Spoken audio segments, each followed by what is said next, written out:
24-এ যে ছাত্র গণঅভ্যুত্থান, এই ছাত্র গণঅভ্যুত্থানের যে ফসল, এটাকে যেন আমরা এই দেশের মানুষের কাজে লাগাতে পারি, এই রাষ্ট্রের কাজে লাগাতে পারি, এই রাষ্ট্রটাকে সত্যিকার অর্থেই একটা গণতান্ত্রিক রাষ্ট্র কাঠামো দেওয়ার ব্যাপারে তাকে আমরা কাজে লাগাতে পারি। চমৎকার বই হয়েছে, একটা ডকুমেন্ট হয়েছে নিঃসন্দেহে, কিন্তু তার অনেকগুলো জায়গাতে আমার মনে হয় যে আরো কিছু সংযোজন করা যেত। 15-16 বছরের যে ফ্যাসিবাদ বিরোধী যে আন্দোলন, শুধু বিএনপি নয়, এই দেশের সকল রাজনৈতিক দল, সকল সংগঠন, গণতান্ত্রিকামী মানুষ, স্বাধীনতাকামী মানুষের যে সংগ্রাম, যে লড়াই, যে যুদ্ধ, তাকে ডকুমেন্টটাকে তুলে আনার জন্য আরো একটা উদ্যোগ গ্রহণ করা, এটা আমি আশা করব। বিগত 16 বছরে বিএনপি একটি লিবারেল ডেমোক্রেটিক পার্টি।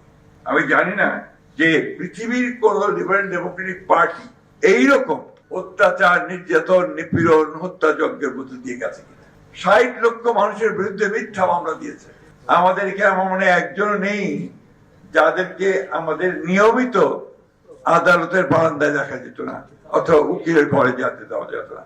এই 16 বছরে আমাদের 20,000 মতো নেতা কর্মী শহীদ হয়ে গেছে, কেউ এক্সট্রা জুডিশিয়াল কিলিংয়ে, কেউ আওয়ামী লীগের গুলিতে, কেউ থানার মধ্যে গুলিতে, এবং কেউ ডিসঅ্যাপিয়ার করে গেছে। আমরা তো বলতে পারি না তাদের কথা, আমরা বলবো না চৌধুরী আলমের কথা, পারভেজের কথা, রুনির কথা।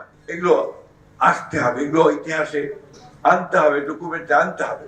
এবং এই বিষয়গুলো আমি মনে করি যে শুধু মানে বিএনপি নয়, এটা এই 16-17 বছরে এই ফ্যাসিস্ট হাসিনার বিরুদ্ধে লড়াই করতে গিয়ে যারা প্রাণ দিয়েছে, শহীদ হয়েছে, পঙ্গু হয়েছে, আমার এখনো মায়ের ডাকের সেই দিনগুলোর কথা মনে পড়ে প্রতিটি। সঞ্জিদা তুলি যখন তাদেরকে নিয়ে আসতো ম্যাডামের সামনে।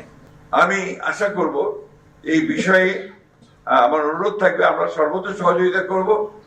যেহেতু বড় বাবুল তালুকদারের একটা উদ্যোগ আছে, এই উদ্যোগকে সে আবার গ্রহণ করবে রিসার্চের মধ্য দিয়ে। ডক্টর মঈন খান আমার মনে এই ব্যাপারে সাহায্য করতে পারবেন। একটা রিসার্চ করে এই 17 বছরের সত্যিকার অর্থে ইতিহাসটাকে তুলে নিয়ে আসবে। আমি এখানে কোনো সংকীর্ণতায় ভুগি না যে আমার কৃতিত্ব থাকলো কি থাকলো না, দীর্ঘ কৃতিত্ব থাকলো কি থাকলো না, এটার আমার সংকীর্ণতায় ভোগার কোনো কারণ নেই।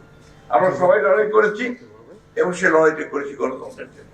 আমরা যারা গণতন্ত্রের জন্য সংগ্রাম করি, লড়াই করি, আমরা যারা প্রাণ দিয়েছি, আমাদের ছেলেরা কোন একটা মহল অত্যন্ত সচেতনতার সঙ্গে, অত্যন্ত ধূর্ততার সঙ্গে, চালাকির সঙ্গে সেটাকে ভিন্ন খাতে প্রভাবিত করার চেষ্টা করছে কিনা, এটা আমাদের দেখা উচিত। পরবর্তী সংবাদ দেখার জন্য আমন্ত্রণ এবং সাবস্ক্রাইব করে বার্ড নিউজের পাশে থাকুন।